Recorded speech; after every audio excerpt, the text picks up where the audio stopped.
This is the WINIX 5300 air filter. I'm going to do a quick unboxing of this and show you how I use these around the shop to filter the air in the shop and improve the air quality. I think they work really well and they're relatively inexpensive, especially if you find an Amazon warehouse special like this one where the box was a little bit damaged and they sold it for like $90 or something like that. So let's open this up and see what's inside here. So we got our manuals up at the top.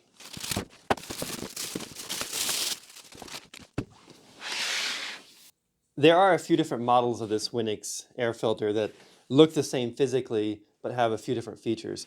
This is the 5300. It's a dark gray color. The 5500, which is another popular model, is a black color.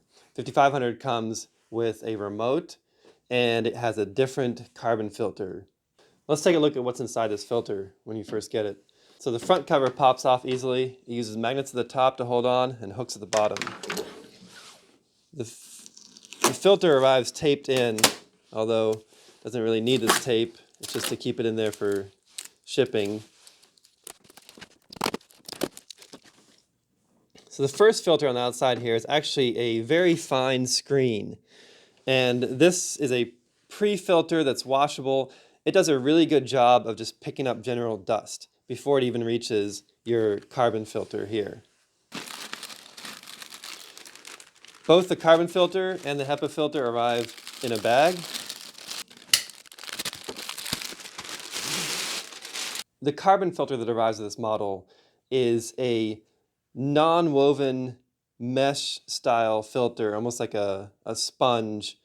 It's going to capture a lot of dust before it even reaches the HEPA filter, and it's also supposed to act as a carbon filter and remove odors and volatile chemicals and such.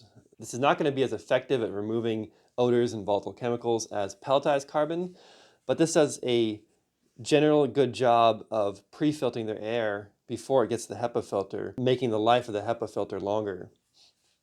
So this should be replaced more often. It even comes with 3 extra of these carbon filters sealed in a bag to keep them fresh. The next stage after the carbon filter is this HEPA filter. It's a pretty big surface area HEPA filter because it has a lot of pleats, and so it will allow a lot of airflow and it will last a long time. So this goes in to the inside in this direction where it says airflow going that way. Then you put your carbon filter in the front of it. And then you put your pre-filter, your mesh pre-filter in the front of that. And this one snaps in at the top. There's snaps on the side here. So there you go. That's your 3 stages of filtration. Now it talks about a 4th stage, which is plasma wave, which is pretty much an electrical grid that ionizes the air and is going to destroy anything that passes through there, break down chemicals and such. Now, typically those generate ozone. This one claims to not generate any ozone, but it may generate very small, tiny amounts of ozone. In fact, I don't have an ozone meter, but if the plasma wave is on and I'm right next to it and it's blowing in my face, I can actually detect the ozone smell with my nose. And I know it's generating some trace amounts of ozone. It would be interesting to get an ozone meter and actually do that test.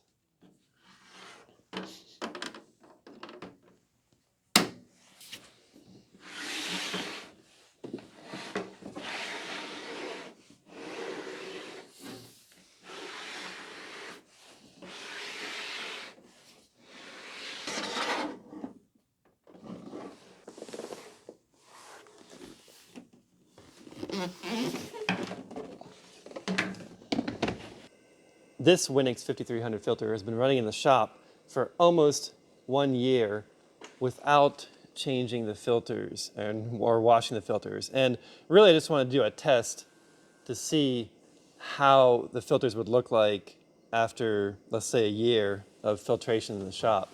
And you can see that it says check filter, which that light only started flashing maybe a month or 2 ago, so I let it run a little bit over. But it took a good bit of time before it actually started flashing check filter. So you see there's a decent amount of dust just on this grid that could be cleaned off with a vacuum cleaner. And you can see this pre-filter is quite clogged with dust. So they did a good job of catching the dust beforehand. And there's all these little like flies and stuff that it captured and fell down to the bottom. I don't even see those in the shop. So I don't know where they come from or when they come in, but it grabs them eventually. They get somehow attracted to this and stuck on it and die. So let's take a look behind this pre-filter. And here's our carbon filter, which has not been changed either. And it's actually not that dirty. It's still probably passing a good bit of air flow through. And I actually wash this off also. This will rinse off easily with under the faucet or the hose, kitchen sink. If you look at the back, you see the back is still quite clean. The HEPA filter has definitely darkened. It's not white like it used to be. You can see the HEPA filter is quite dirty versus this is a clean, brand new HEPA filter. So this is after a year of use. So maybe I should have washed the pre-filters more often and cleaned those. But in reality, the more clogged a pre-filter gets, the better its filtration ability.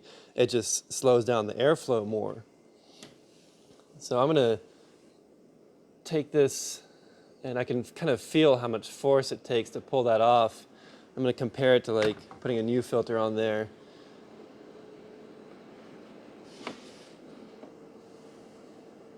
The suction seems about comparable with the new filter. The real test would be to do an airflow test to compare a used HEPA filter to a new HEPA filter. So I'm going to do that next. I'm going to do a airflow test since I have the airflow meters for this.